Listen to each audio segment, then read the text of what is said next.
Well, Jerome, you're welcome to Eyewitness News. Thank you very much, Mario.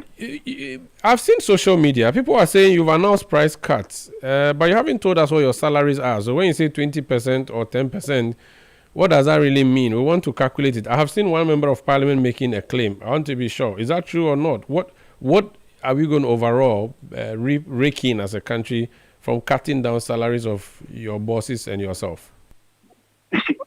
Well, thank you very much. I think they are missing the argument. The point is not how much are you earning at the end of the month, and therefore we want to know what will constitute the 10% or 20% cut. I mean, they are missing the argument. But the most important thing that they need to talk about is that this new administration has taken a bold step in respect to dealing with the situation that we are experiencing, because it is really unfair and it makes no sense that the farmer on whose sweat we are being paid at COCOBOD, the farmer has taken a hit. So what form the basis or justification for Papa COCOBOD not to also take it? So yes, the chief executive and the management decided that, look, even though this is going to be completely with the issue, it's going to send a certain signal that, yes, it is not only the farmer, but also all the actors, in the industry are going to take say. So the argument should be that what the management had decided to do. In any case, these are the same people who are saying that why is it that staff at COCOBOD are also not taking, a cut or something like that. So if it has happened, what then becomes the argument? Yeah, we want to know how much your cuts would mean, so that because there are a lot of things about personal gains of management of COCOBOD over the period, purchase of vehicles, etc. So it will be fair in telling us that you have taken a cut to let us know what that cut would amount to. Omaro, you know me personally. The last time I visited your studio on official duty, I was driving my own personal vehicle. I wasn't using a COCOBOD vehicle. In fact, should you come to COCOBOD, most of the directors and deputy directors at COCOBOD are either using their personal vehicles or are using, a 2014 or 15 registered vehicles. This should tell you that COCOBOD has not gone to purchase vehicles just for the fun of it. The vehicles which were purchased or which are being purchased are meant for what? Operational purposes. And I can state on authority that the resources or the money used for the purchase of the vehicle is not coming directly from, the budget of COCOBOD. But this can be termed as IGF. But it is important to note that even if it is IGF, what is the vehicle intended for? Is it to satisfy the personal luxury of somebody? No. But to do what? To get the operational activity of COCOBOD what? Omaru, I think we now have the LTI law. So anybody who so wishes to have further and better particulars in respect of what somebody is earning can come under the law and seek for better and further particulars or clarity. I have cited a letter which is seeking to know some of these things, and when it finally lands on our table, we will respond accordingly. But the most important thing or the fact remains that at least the leadership under Dr. Randy Abbey has taken a step, and the step is that we have reduced the salaries of executive management as well as senior staff by 20% and 10% respectively. And from where I sit, tentatively, at least some 5 million cities can be saved on a monthly basis. So if you have about 8 months to go, you're talking about no less than 40 million Ghana cedis, which can be used to defray some of the debts that sits on the books of COCOBOD. So we should discuss the decision which has been made and see the advantage or the disadvantage of it. But for us to generically say that it is not going to be impactful or we do not see how it's going to be implemented or what have you, then you are kind of unjustly criticizing the decision. Let me just be sure. Did you say we are going to rake in about 5 million cedis a month as a result of the cut? I even said tentatively. I know. Said tentatively because it can even be more. Okay. You understand? So we can say around. We can say around 5 million cedis a month based on the cuts. Because COCOBOD has a staff strength of about 10,000 people. But it's not the staff whose salaries are being cut. It's management and senior staff. So you're talking about management and senior staff. So when we are talking about senior staff, we are talking about staff of COCOBOD. Okay. So you have senior staff and we have junior staff. All right. So plus or minus 5 million cedis a month. All right. That's clear. Question: the minority today in Parliament said they want the producer price reversed, and even though it was a cabinet decision that announced it, and I'm not sure you can reverse cabinet decision from where you are, that is a demand of the minority side. I interviewed Kojo Ponkroma a short while ago. I quoted the president of the cocoa farmers who said they welcomed what you had done in terms of the price cut and all of that. And I said to him that perhaps they were crying more than they bereaved. But he said if you go down, you would meet cocoa farmers who are lamenting and that you have to raise the price. I've asked him whether we have the capacity as a state to pay. He has not been able to answer that directly. So I want to ask you, can we reverse this price reduction for the farmers to be happy? Omar, until this news broke, had Kojo Ponkroma been a cocoa farmer, or has he been very particular about the cocoa farmer? He hasn't. But today, because an issue has broke and how sensitive the industry is, everybody wants to take advantage about what is happening. Look, during the days of Honorable Kojo Ponkroma, what did they do? They are saying that yes, there have been few times that the prices on the international market plummet or reduced, but it was not as drastic as it has happened today. Because what has happened today is unprecedented.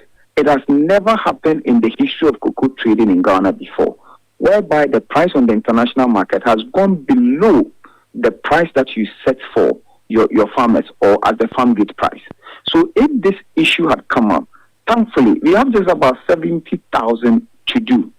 So if Honorable Kojo Ponkroma is saying that the decision should be reversed and we should pay the farmer what we set, what is he saying we should reverse? He's talking about the 3,600 which they were referring to as what? As poultry. But I am telling Honorable Kojo Ponkroma that the only thing that saved the NPP administration, of which he was a part of, was the fact that they were able to incompetently manage our currency. They were very competent to manage the city incompetently. If not that, the farmer share that they gave to the cocoa farmer, which was $3,100 would have been around 2,100 Ghana cedis. Because of the exchange rate of 16 Ghana cedis, the farmer had 3,001. Today, if those were reversed, their 3,100 Ghana cedis would have been that 2,100 that I'm talking about. But hopefully, even in this difficult moment, His Excellency John Dramani Mahama sat down to say that, no, I do not want to hear anything 70% as being the share of the farmer. Declare a 90% share for the farmer. So out of the 4,200, that even if you should check the price on the international market today, it is hovering below that 4,200. 90% of it had been given to what? The farmer. Another thing that the government has also done is that government is coughing about $150 million to do us to cushion the cocoa farmer. Where is it coming from? The price was set at 7,200. Today it is 4,200. A difference of $3,000 per ton. So if a difference of $3,000 per ton, we were having an issue with the 50,000 that the minister did make mention of. So out of that 50,000, if you now have a mandate to even sell at 4,200, government would have to off the 150 million. And simple arithmetic, it is the $3,000 by the 50,000 metric tons. And government will have to make provision for that money for the cocoa farmer to get that. So the 50,000 which already have been delivered to COCOBOD, the farmer is not going to get any on that. And I must also put on record that the 2,587 is only applicable to the remainder of the crop for the season. Okay. By that time, we would have had full implementation of the new reforms, which will guarantee the cocoa farmer a fair and better price, because the cocoa farmers' price will highly be determinant on what is on the international market. Okay. So somebody, Omaru, as brilliant as you are, would say that, so Jerome, if the price further plummets or goes down, what is going to be the fate of the cocoa farmer? Okay. In that So bill, you're giving them now government what you is- can before you lose it completely. Question, and that's based on what Oponkruma said again earlier, that you miscalculated. When you came, there was a 70-30 arrangement for selling on the futures market and on spot market. You came in, and because you are Aliche, you know more than anybody, and you want to reset the cocoa sector, you decided to reverse that trend, which has worked perfectly in the past, and that is what has come to bite you. Essentially, you failed in your planning, and you came to destabilize an arrangement that has been working. That is what he said. Why did you change it, by the way? Why did you reverse the percentage of spot sale to what you have currently? And is that not the reason that we are having this problem? Omaru, that proposition or narrative by the minority is false. The reason I'm saying it's false is that, look, the forward sale that we were doing was contingent on the fact that we needed a certain guarantee or a certain contract to serve as a guarantee to secure the syndication. Because if you are presenting documentation on the international market for the syndication, they use the contract that you have signed on as a reason or guarantee or justification to loan you the money. So on the basis of that, we were enjoined or bound by the contract to sell about 70% of our produce. Now, this 70% is what was done even in 2023, 2024, where they projected to sell about 800,000 metric tons. And out of this 800,000 metric tons projected, they committed about 787,000 metric tons to this contract. After they were unable to supply almost half, about 45% of it, amounting to 333,000. And this has been the bane of our difficulty as an institution. So Honorable Oponkruma should not be oblivious about this simple error that they committed in 2023-2024 season, which has brought us to this level. Going forward, we made a projection of having 650,000 metric tons for the 2025-2026. Before the public outcry, we've been able to purchase 580,000 metric tons, amounting to 89% of what we decided to do. Out of this 580,000, 530,000 had been assigned to the off-taker, and monies have come in for the payment to LBCs and also to farmers. And that 530 even constitutes to 82%. So I find it very difficult to comprehend when anybody says that you have not made a forward sale. So semantically, what is the meaning of forward? What is the meaning of sale? So from last year, what were we doing? How were we able to sell about 550,000 and then get money? How were we able to receive 580,000? It was based on what? What was it based on? And let me also tell you, Honorable Kojo Oponkruma, whenever we do forward sale and we leave 50% behind, the 30% that we left behind largely will be light crop. And light crop, whether you like it or not, you will discount it. So even if the prices go up or not, you are not going to benefit because already you are discounting it at 20% rate. For whoever that will purchase it. And that is why we were not getting any benefit. But what is happening today is that because we are to raise finance domestically, and that is how, once again, His Excellency the President has demonstrated that he has the farmer and COCOBOD at heart. So the 32.9 billion, that's Honorable Oponkruma, who was in the helm of affairs, communicating government position and also handling the affairs of our works and housing, they decreased to what? The President is saying that, look, for you to be financially viable, for you to present a strong balance sheet so that you can go into the domestic market to raise bonds, I am absorbing about 10 billion of your indebtedness, which will give you the fiscal space or give you a strong balance sheet. So you go into the market, raise your own revenue, so you would not face the issue of liquidity challenge or problem within a particular crop season. So that is also going to be a thing of the past.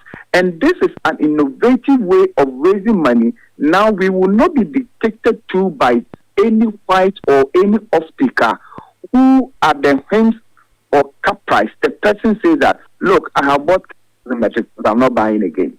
So the person is calling your bluff. Whatever you want to do with your being, deal with it. For us to be, in a mess or whatever, that is not going to happen again. The president is again saying that 2024 should have been the year for the cocoa farmer to have erected a story building or buy, a very nice car. But we missed it, all because we had a certain devil called rollover, and also did not declare the right achieved FOB for what? The cocoa farmer. Now, there wouldn't be anybody sitting at COCOBOD to determine the price of what? The cocoa. It is going to be backed by law.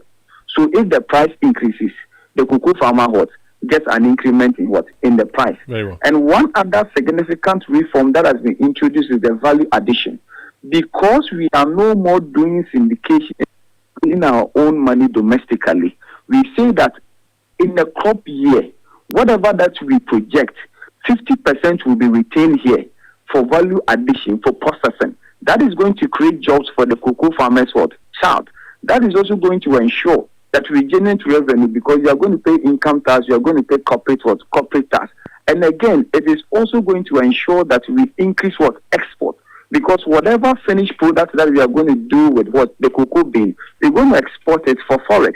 So our cedi or currency is also going to be buoyant, whereby we will be able to rub shoulders with other hard currencies on the international market. Well. So yes, in as much as it is unpleasant talking about the reduction in price of the cocoa farmer per bag, we are very hopeful and confident that when we accelerate through the implementation of the policies, indeed the cocoa farmer would ever forget getting to this stage. And I know that is what the minority do not want to hear. But we are highly committed to ensuring that the cocoa farmer is better off as compared to the previous times. Thank you so much for speaking to us. As Jerome Sam, he's head of public affairs at COCOBOD. This is Eyewitness News on 97.3 Citi FM. Maybe what else do we have?